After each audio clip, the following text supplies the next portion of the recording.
অন্য দিনগুলো প্রোটিনের সাথে শুরু হলেও আজকের দিনটা আমার নানপুরির সাথে শুরু হয়েছে।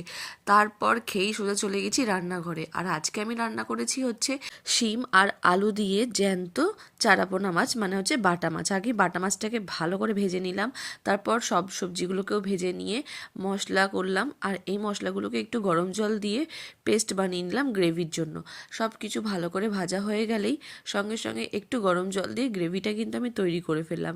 তারপর সোজা স্নান করে এসেছি। আর আজকে শ্যাম্পু করেছি, প্রচণ্ড ঠান্ডা, আর মাথার ওপর কিন্তু সূর্য মামা এখনও আছে। তারপর দেখছি বাবার বসানো গাছটাতে কিন্তু ফল ধরেছে।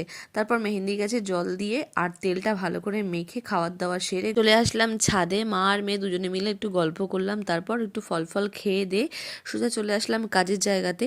সব ঘরের কাজ সেরেই কিন্তু আমি আজকে নিজের কাজের জায়গাতে এসেছি। রোজকার মতো এসেই কিন্তু আজকে অ্যান্টি ড্যান্ড্রফ ট্রিটমেন্ট আর স্পায়ের একটা কাজ করলাম। যাই হোক, ভিডিওটা কেমন লাগলো অবশ্যই কিন্তু জানিও।